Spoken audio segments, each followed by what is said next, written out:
Now, we've got 6 weeks until midterm elections in the United States, and immigration is one of the big issues. The Republican governors of Texas, Arizona and Florida have sent more than 10,000 migrants to Democrat-run cities in the north, saying that Democrats have to share the burden of the country's chaotic immigration system. But critics accuse those governors of a political stunt. Our correspondent Sumi Somaskanda met one immigrant family recently taken by bus from Texas to Washington. It's a fresh start for Jefferson and Catarina from Venezuela. They arrived in Washington, D.C. with their newborn daughter, Leah, just last month. They're hoping to make a home here and leave the economic crisis in their home country behind. In Venezuela, there's work, but money doesn't get you anywhere. Money isn't enough for anything. In Venezuela, you can work in the most normal jobs, but it's useless because you'll never have anything, you know? After crossing into the U.S., they heard about buses heading north from San Antonio, Texas, and jumped at the chance to go to the capital. They've paid little attention to the politics behind that bus ride. It's difficult to control, because out there it's horrible, you know? Out there, beyond this country, it's ugly. So everyone there is looking to come here. What can you do? And yet politics have taken center stage. Republicans in border states have transported more than 10,000 migrants from the southern border to Democratic strongholds this year. Some migrants have been dropped off in front of Vice President Kamala Harris's residence in D.C. Florida Governor Ron DeSantis took credit for a flight of migrants to Martha's Vineyard, a vacation island in a Democratic bastion, Massachusetts. A group of those migrants has filed a lawsuit.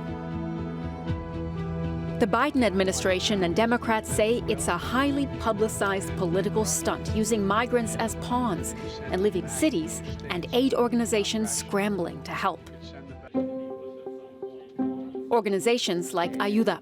It's providing legal services, therapy, and basic supplies, including food and water.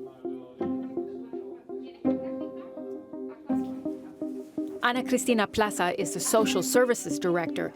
She says her organization is at capacity and needs more funding, not political battles. I do understand that the border is also at capacity, and I don't think they were prepared to receive that many migrants. What is inhumane is the treatment.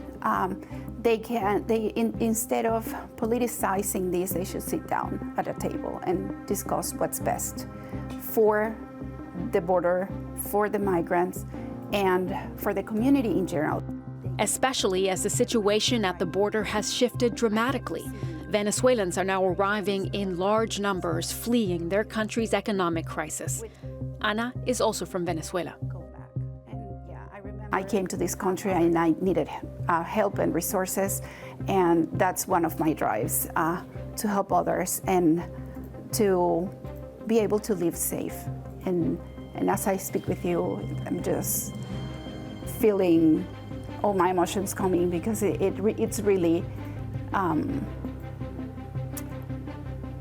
it's difficult to see your people suffering that way. The Venezuelan community is pitching in too.